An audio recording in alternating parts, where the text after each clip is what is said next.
In these talks, we're going to take a walk through the Old Testament. It won't be a very detailed walk, but I'll point out some of the interesting things as we go. The Old Testament is by far the larger section of the Christian Bible, and it has a very interesting story all of its own. We're going to start by looking at the various books in the Old Testament and what you can find in each one of them. Now, the first section we're going to look at is known as the Books of Moses. Scholars sometimes call it the Pentateuch, and that is just the Greek word for the 5 works, the 5 books. And these are Genesis, Exodus, Leviticus, Numbers, and Deuteronomy. When you go to Genesis, you find many familiar stories. The first stories in Genesis, of course, the story of creation, and then the story of the Garden of Eden, Adam and Eve, and the fruit and the snake. The interesting thing about that story is that although it appears at the beginning of the Old Testament, it looks very much as though it was written as one of the last pieces, because that story isn't mentioned anywhere else in the Old Testament. And we shall look at that in the second talk when we see how these quite complicated books were put together. And then there's the story of Noah and the flood, and that's a complicated story too. And then there is the story of the Tower of Babel. And then we begin the next major section, which is the stories of Abraham, Isaac, Jacob, how the 12 families went down into Egypt because of the famine. And the stories of Genesis end with the ancestors of the Israelites all in Egypt. And then the second book is Exodus. And Exodus picks up the story several centuries later, and the first new character that we meet is Moses. And we have the story of the baby Moses, the ark in the bulrushes, and then the story of how he's brought up as the assumed child of Pharaoh's daughter, and how he runs away, and how God calls him, and he goes back and he leads the people out of Egypt. And that's where we have the stories of the plagues and crossing the Red Sea. And then we have some of the journeys in the wilderness, and we have the story of Sinai and giving the 10 Commandments. And a part of Exodus that is quite neglected really is the last 15 chapters, and that's a story of how Moses was told exactly how to build a place of worship. And most people will be able to tell you that Moses learnt about the 10 Commandments on Sinai, but I think rather fewer people have read the chapters that come after, which describe how Moses had to build the worship tent. Then the third book is Leviticus, which really is the handbook for the Levites. The Levites were the junior priests, and this is all about how you run the cult, how the sacrifices have to be offered, all those sorts of things, regulations for worship. Then we have the book of Numbers, and this has more rules for worship and also for general living.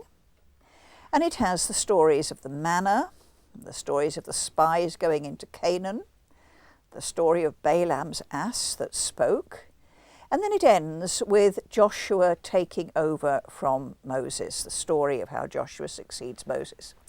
And perhaps the best known verses from this book are the ones that we know as the great blessing in Numbers chapter 6. Perhaps the most familiar words from the book of Numbers. May the Lord bless you and keep you. May the Lord make his face shine on you and be gracious to you. May the Lord lift up his countenance upon you and give you peace. And that's the great blessing of Aaron and his sons for the children, the end of Numbers 6. And of course, that's something that we still use regularly in Christian worship.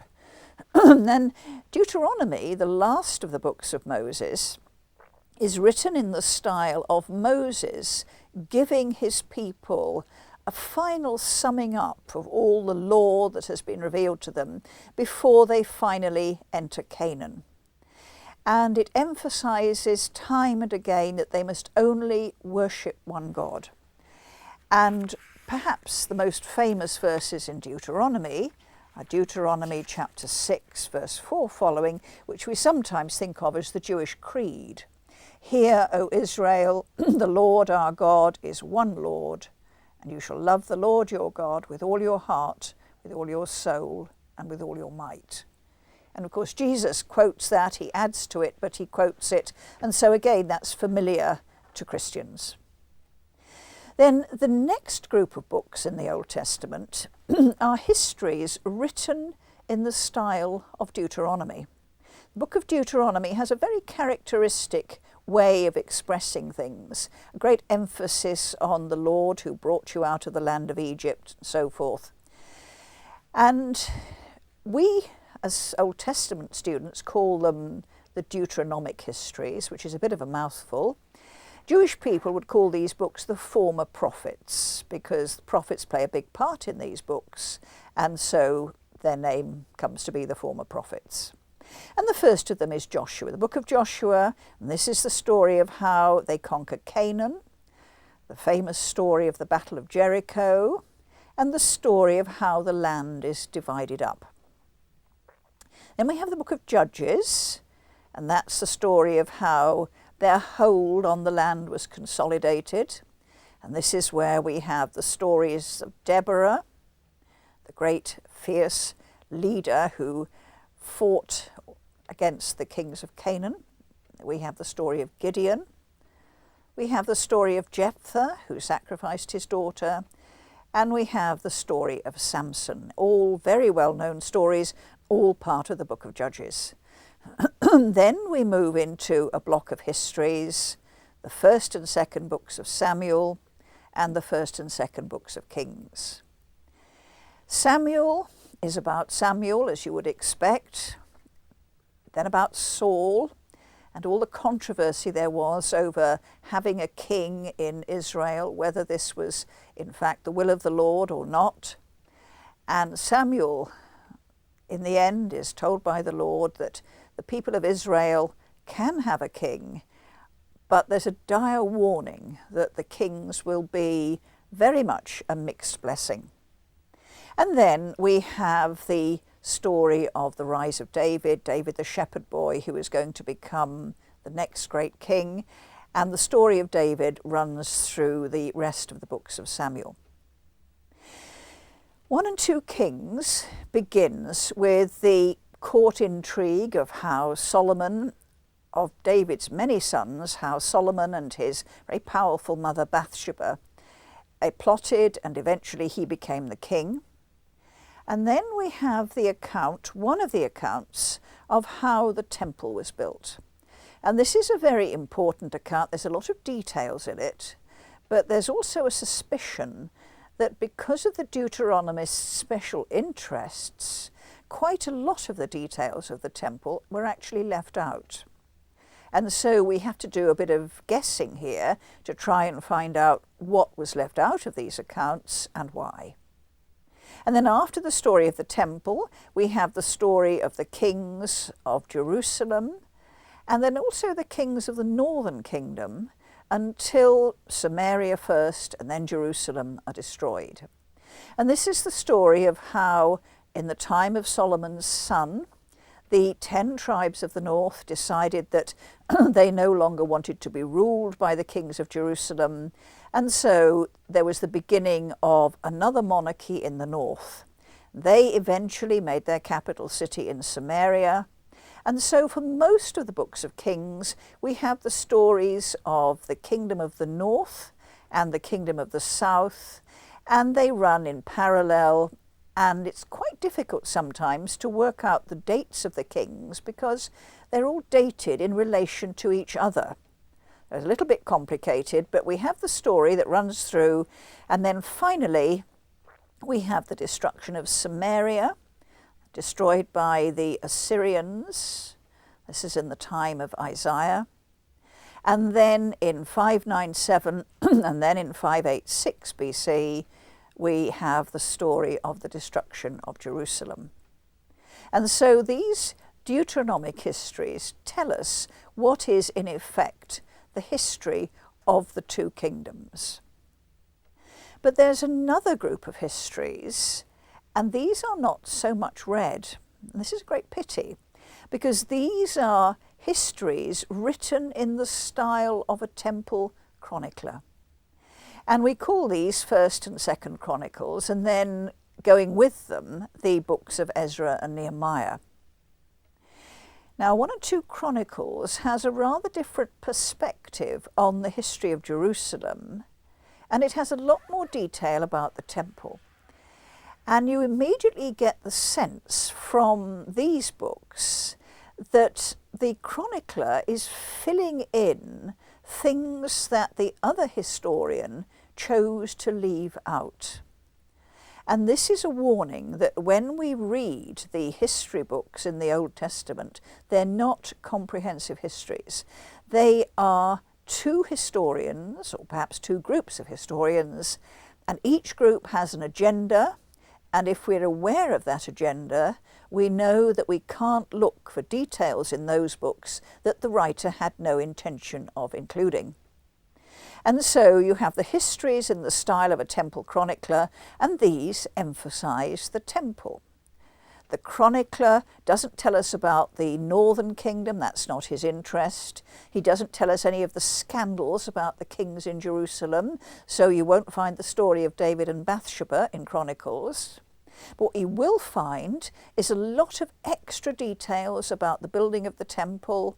You will find a lot of genealogies, which families were pure families, which families were entitled to serve as priests, all that sort of thing. And when we look at what the chronicler included about the temple that the Deuteronomists left out, you realise that certain things, which maybe you wouldn't otherwise have noticed, must have been controversial at the time. And when these books were translated into Greek, it's very interesting that the Greek title for the book of Chronicles literally means the things that were left out. So they were well aware that the Deuteronomists gave a selective history of the monarchy in Israel. And then the other two books in this sort of style, Ezra and Nehemiah, very interesting. They're rather confused in the form that we have them, and in the form in the Greek Bible, they're slightly different, which just adds to the confusion. But these describe how the people returned from Babylon in 525, that sort of period. We're not quite sure when it was they came back. And then how the city of Jerusalem was restored, how the temple was rebuilt. And you can see from the beginning of the book of Ezra that they wanted to emphasize that this newly restored temple was a continuity of the old one. No one actually says this, but you can see that they bring back the same temple vessels, and they build an altar and they celebrate tabernacles. So continuity was hugely important for them. And then as you pick your way through rather confused texts, and you're not quite sure whether this is a story about Ezra or Nehemiah, because at some stage we suspect the text got a bit damaged and put together again. But eventually we have Nehemiah re-establishing the city and everybody recognizing their new identity, and this rather unfortunate piece at the end of the story where the people of Jerusalem are told they have to divorce their foreign wives because such women are no longer acceptable in this new and very, very strictly regulated community. So those are the chronicler's histories. And then in addition, we have storybooks. We've got Esther, which is the story of a Jewish woman who became Queen of Persia. We've got Job, the man who questioned God's justice because he was suffering. We have the Psalms, and we're going to come to those in our second talk. 5 books, and they were the hymn book of the first and the second temple. So it was a huge collection of material. And the Psalms that have been found among the Dead Sea Scrolls show that these Psalms didn't always have the order that we have them in our Old Testament. So what we think of as a run of Psalms, in fact, appears there in a completely different order. Then we have Proverbs. This is a collection of wise sayings put together by various kings. Solomon is named, but there are others named as well. Then we have Ecclesiastes. The name just means the preacher. And he was a very pessimistic preacher indeed. Very interesting that a view which has such a pessimistic view of life is included in the Old Testament. And then we have the Song of Solomon, which is a love poem. Considered very holy indeed by the Jewish people in the time of Jesus and slightly afterwards. Nobody can say for certain what this poem is actually about. It's clearly not just a love poem. And there's been many, many, many debates. What is the Song of Solomon about? But it's there in Scripture. Then we come to the 4 major prophets: Isaiah, Jeremiah, Ezekiel and Daniel. And these are the 4 figures you will see in stained glass windows as the 4 major prophets. But each of these is actually a collection, and in some cases from more than one author. So Isaiah, this is a collection of prophecies from Isaiah and his later disciples. And so there's one characteristic style that runs all through Isaiah. And this represents Jerusalem-based prophecy very concerned about the identity and the well-being of Jerusalem. And these prophecies stretch from about 750 BC to about 450. So quite a collection. Then Jeremiah, another prophet from just outside Jerusalem, but obviously concerned with Jerusalem. He was a priest. His family were country priests from Anathoth, which is not far from Jerusalem. And his work was prompted by the great upheavals in the temple in the time of King Josiah. So Jeremiah is a prophet from about 622, 620 BC. And one of the problems with Jeremiah is that his collection of prophecies, as we have them in the Old Testament, has been extensively edited. And it's quite difficult at times to spot, especially in the English translations, which is the editor and which is Jeremiah. But we've still got a pretty good idea of what Jeremiah's message was. Appended to Jeremiah, always coming after it, is Lamentations. Lamentations, 5 poems. They're attributed to Jeremiah, and in many parts the style is very similar. Lamentations, 5 poems, people reflecting on the horror of the destruction of Jerusalem. And you have in these poems vivid pictures of what it was like to be in a city under siege. When Jerusalem finally fell, people were taken off to Babylon or fled as refugees to Egypt, or indeed to Arabia, although the refugees to Arabia are not so well known.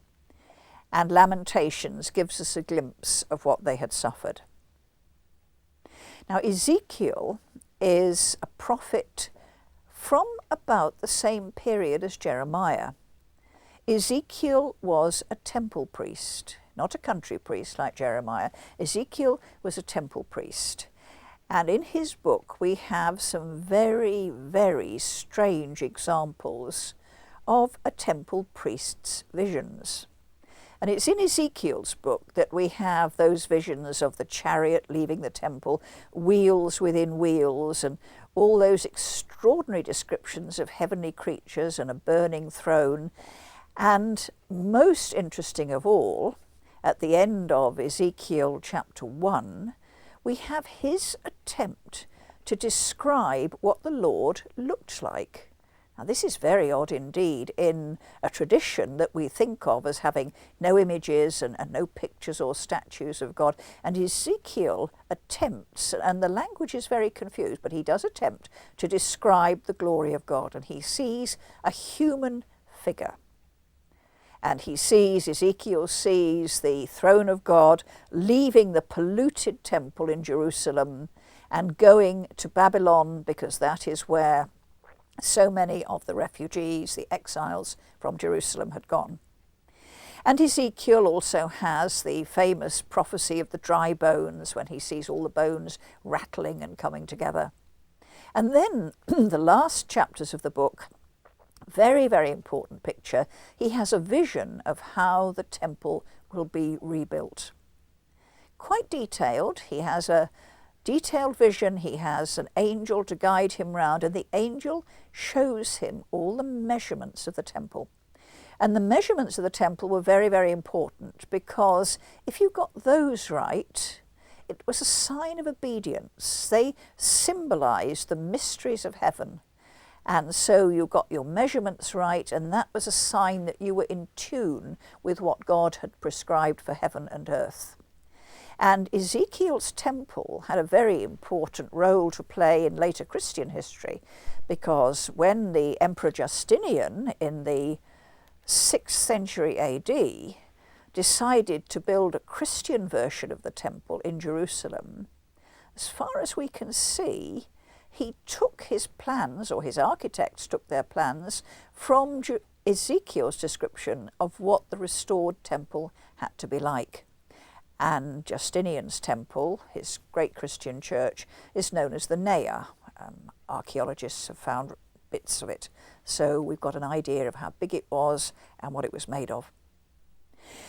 Then we have the prophet Daniel, and Daniel is a very good example of how older prophecies are used and reused.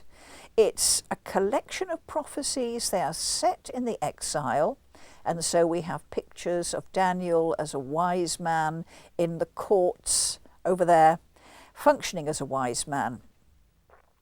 And then these prophecies are reused. And the guess is that they're reused in the middle, just before the middle of the 2nd century BC, at the time when the Maccabees were leading their liberation struggle to free their people from the Syrian overlords. And a lot of the prophecies of Daniel, particularly towards the end of the book, you have detailed descriptions of what must be those tumultuous times, which resulted, of course, in the Jewish people regaining possession of their temple and being a free people again. And that's the repossession and consecration of the temple. That is what is celebrated every year at Hanukkah. So Daniel is used and reused. Then we have the 12 minor prophets. Now, these are usually on one scroll. And there is considerable confusion as to which bits belong in which section. So we consider them as one scroll, the 12 prophets. Hosea, the first of them, he is the only writing prophet that we know from the northern kingdom of Israel. And he is the mid-8th century BC. He's about a generation before Isaiah. Then we have Joel. Joel is undated, but Joel, or part of Joel, is the prophecy that St. Peter quoted at Pentecost. This is Joel chapter 2, verse 28. Then we have Amos. Amos is a southern prophet who also spoke in the northern kingdom and to the northern kingdom. He was at work in the middle of the 8th century, and he is a generation or so ahead of Isaiah. Not completely, they overlapped a little bit, but these are the 8th century prophets. Then we have Obadiah. Undated, we can't tell you anything about him at all. Then Jonah, again undated, but it's set in the 8th century BC, but nobody knows when the book was actually written. Micah, a Jerusalem prophet, contemporary of Isaiah. So in Micah we find the familiar Christmas prophecies about the ruler coming from Bethlehem. Very important and very familiar lines. Nahum is undated. Habakkuk is undated. Zephaniah, that was a Jerusalem prophet. He was an older contemporary of Jeremiah, and so he was active in the 7th century. Then we get the PostExilic prophets, the prophets who functioned and worked among the restored community, the exiles who'd returned from Babylon. And the two who are earliest, Haggai and Zechariah, very interesting because they're exact contemporaries. And so you can see two prophets at work at the same time, and they were prophesying to the people who were first hesitating and then rebuilding the temple in Jerusalem. And Zechariah gives us vivid temple visions, all the things he could see. Some of Zechariah is a bit confused, particularly chapter 4. It looks as though the text has got broken. But when you think of the age of these texts, that sort of thing is not surprising. And then the last of the 12, and possibly the latest, is Malachi.